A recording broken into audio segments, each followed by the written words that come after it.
Bro07 here, and today we'll be talking about the backstroke arm recovery in a series called Swimming One-on-One.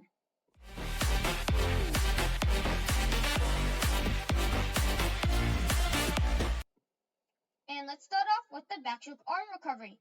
And today I'll also be showing you some photos on how to make your backstroke arm recovery even better and step-by-step instructions to make your technique the best. So, to start off, the backstroke arm recovery is actually very simple. So first, you exit the water line with your hands first and your thumb facing the sky or ceiling. And then move your arm until it is halfway from both sides of the water, which is otherwise known as forming a 90-degree angle with the water line if you're a math type person. And somewhere around there, turn your hand so that your pinky finger is facing the sky or ceiling, which is basically the opposite way your hand was in before. After that, continue the recovery and move your arm towards the water. When it hits the water, start the pull phase once more. And speaking of the backstroke pull, I made a video on that last week, so please be sure to watch that video to gain a better understanding and to get better technique. And now let's look at some photos. So, right here we have an Olympic swimmer and she's swimming backstroke.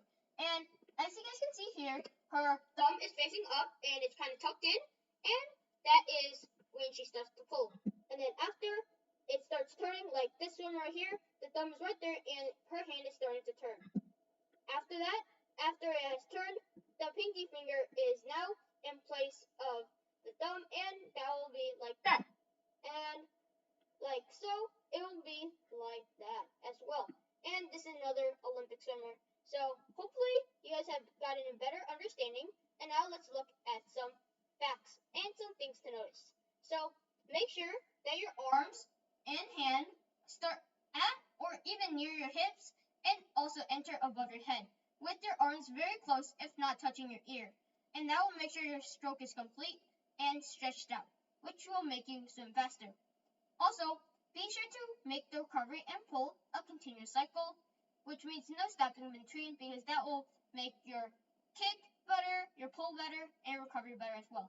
And rotate both sides with both shoulders, and make sure your arm is straight when you're recovering in backstroke. And that has been all for today. I hope you enjoyed today's video. Be sure to like and subscribe if you haven't already. That really helps me out a lot. Share this video with your friends. Share this channel with your friends. Do whatever you guys want. As always, it's been Bro07. Have a great rest of your day. Peace out, and see you in the next video.